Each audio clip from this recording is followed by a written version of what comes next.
en un ejemplo resumido todo lo que tiene que ver con la acción de un hombre a favor de otros hombres que tanto lo necesitan, ¿no? Sí, claramente, Pablo. Una gran historia que habla mucho de Jorge Bergoglio, nuestro Papa Francisco. Y en ese caso también hay que decir que quien contó una anécdota de lo que ocurrió fue José Ignacio Bergoglio, que es el sobrino del Papa Francisco que estuvo allí, y tenemos la fortuna de que hoy esté visitando nuestros estudios. ¿Cómo estás, José? Buenas noches, bienvenido, gracias por estar. ¿Qué tal? Buenas noches. ¿Qué tal? Buenas noches, ¿cómo están? Gracias por la invitación. Bueno, ¿cómo viviste todo hoy en la universidad? Difícil de explicar todo lo que ha pasado por adentro mío y de la familia, desde el momento que nos enteramos de esta locura, de este proyecto que fue entregar un reconocimiento, yo digo no a la persona, sino a su legado, a su misión, pero que en definitiva no termina siendo más que un reconocimiento a nuestro ser querido, ¿no? A nuestro ser amado.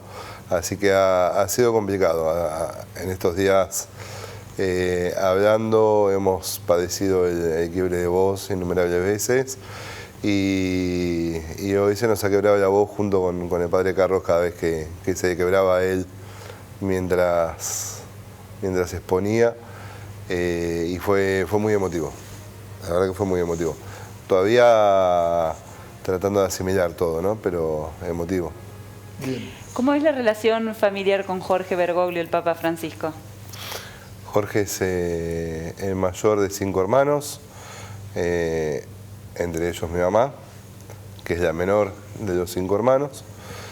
Y la relación ha sido siempre una relación de un tío jovial, con mucha energía, un tío de diálogo, de palabras justas, de palabras de aliento, de apoyo, de enderezar el camino también a veces. A veces mucho más fluido y otras veces no tan fluido por las tareas de responsabilidad que le ha tocado asumir, como por ejemplo los últimos 12 años de su vida. Claro, una representación universal, la de Jorge Bergoglio. Recién te preguntábamos fuera de cámara, ¿por qué llevas el apellido Bergoglio? Hijo de la hermana de Francisco, de Jorge.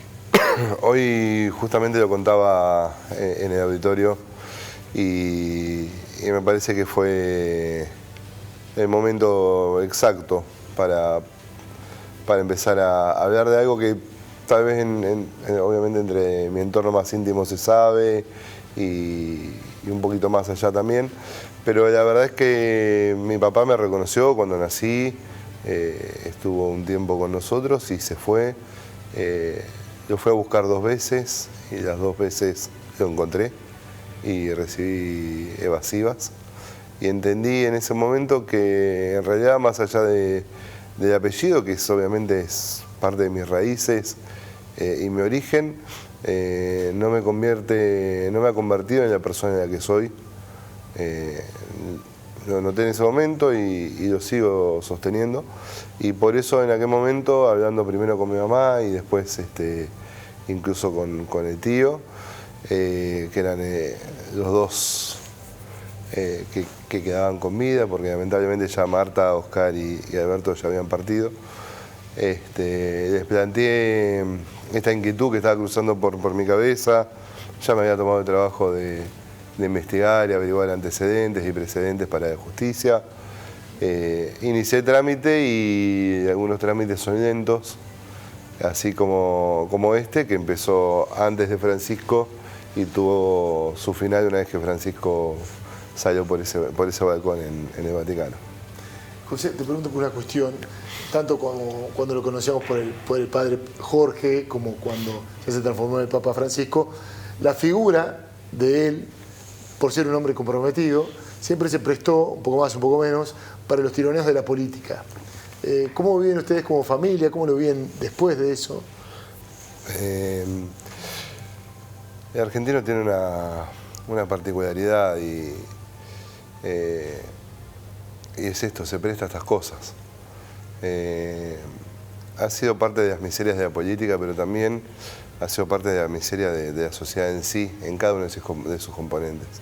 Creo que en algún momento, en algún punto, todos hemos sido parte de esa grieta que generaba amor-odio hacia un ser maravilloso, no lo digo porque haya sido mi tío, lo digo porque lo conocí y todo aquel que lo ha conocido lo puede reafirmar. Ha sido un ser maravilloso que no se mereció nunca ese tironeo. Obviamente la política lo ha hecho con el objetivo de sacar ventaja de un lado y del otro. No nos olvidemos que en su momento fue catalogado como el jefe de la oposición cuando gobernaban unos, después fue catalogado como jefe de oposición cuando gobernaron otros, y después volvió a ser del viejo bastión de un partido político porque convenía para algunos y dejó de serlo porque convenía para otros. En ese rol los políticos tienen mucho que ver, y no quiero ser insolente, pero también algunos medios de comunicación o algunos periodistas han sido partícipes necesarios de ese tironeo. No juzgo las intenciones, simplemente cuento lo que pasó y lo que como sobrino sufrí. Y como sobrino tuve que callar mucho tiempo, porque no quería que Jorge me llamara y me retara. Hoy Jorge ya no me puede retar. Lo puedes decir tranquilamente.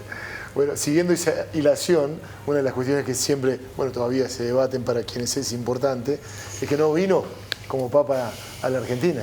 En marzo de 2024 tuve la suerte, desgracia de poder viajar.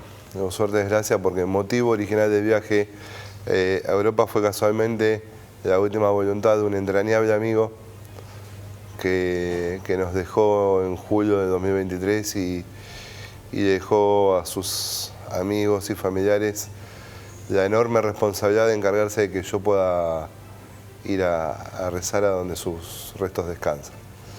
Obviamente aprovechamos el viaje y tuvimos la posibilidad de pasar por Roma y encontrarnos con mi tío. Fue un 12 de marzo ese encuentro, y la noche anterior Jorge había estado con fiebre. Entonces lo primero que nos dice cuando entramos a la sala que estaba al lado de su dormitorio, perdón que no me levanto, pero anoche estuve con una línea de fiebre. Con lo cual, además de regañarlo, porque podríamos haber pasado en otro momento, no quise que el encuentro dure mucho, tanto que no tengo una foto de ese momento, de ese último encuentro con él. Pero sí tuve la posibilidad de hablar y preguntarle cuándo iba a venir a la Argentina. Y en ese momento nos cuenta a mi señora y a mí que en noviembre tenía planificado viajar a la Argentina en noviembre, después del viaje a Oceanía. Finalmente el viaje a Oceanía fue muy cansador y cuestiones de salud no lo permitieron. ¿Por qué cuento esto? Primero, para desmentir categóricamente que nunca quiso venir. Así como esta vez lo ha dicho, me lo ha manifestado a mí, en reiteradas ocasiones lo ha manifestado a distintas personas y en distintos momentos de su papado. Él siempre quiso venir y siempre le preocupa la Argentina. Cuando yo lo visité en 2019, tuvimos un encuentro muy extenso y parte de ese encuentro fue hablar de lo que estaba pasando en Argentina y cómo estaba la actualidad argentina. Y conmigo fue una reunión, una charla familiar. Imagínate que esas charlas las ha tenido con sus colaboradores. Siempre le interesó y le preocupó y siempre estuvo en su corazón la República Argentina.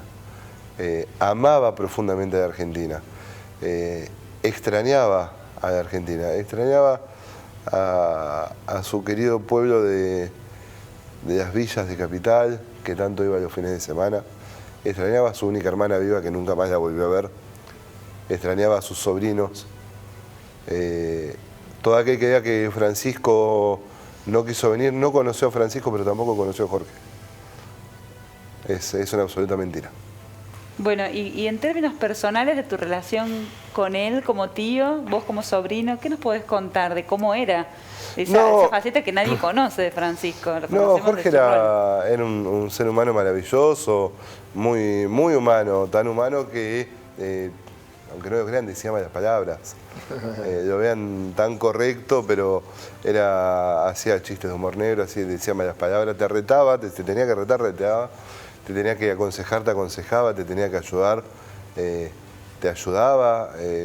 A ver, yo de las charlas y encuentros que he tenido hay un montón, pero siempre recuerdo alguna que otra puntualmente que lo grafica un poco cómo es, ¿no? Digo, hace mucho tiempo yo tenía, creo que 18 años, más o menos. Me fui a hacer el documento, a renovar el documento. Fui con un amigo, teníamos un par de pasajes nada más. Mi amigo fanático de mi tío, digo, vamos a visitarlo. Entonces fuimos, pasamos por la catedral antes de ir a tomar el subte y nos fuimos para allá. Y mi tío estaba ocupado, estaba en una audiencia, pero nos hizo pasar a una cocinita que había ahí en la curia. Al rato aparece mi tío, nos saluda, chicos, estoy ocupado, discúlpenme, José, si me hubieras avisado. Pero bueno, miren, sacó una lata de galletas que le hacían unas monjas y en la heladera había un montón de gaseosa. Coman tranquilos y yo después vengo. Comimos todas las galletas, nos tomamos todas las gaseosas y ya cansado de esperar nos fuimos a casa. Pero esa hospitalidad de que a pesar de que estaba en una reunión muy importante, yo después me enteré de la reunión y era una reunión muy importante, frenó todo 2 minutos para ir a ocuparse de 2 chicos que lo fueron a visitar. El caso que contaba el padre Carlos también lo pinta como era. Y también, a ver, siendo papa, llamaba los domingos a casa y cuando justo se daba que habían jugado River y San Lorenzo, uno de los dos gastaba el otro. Era automático. Ahora saliste como él.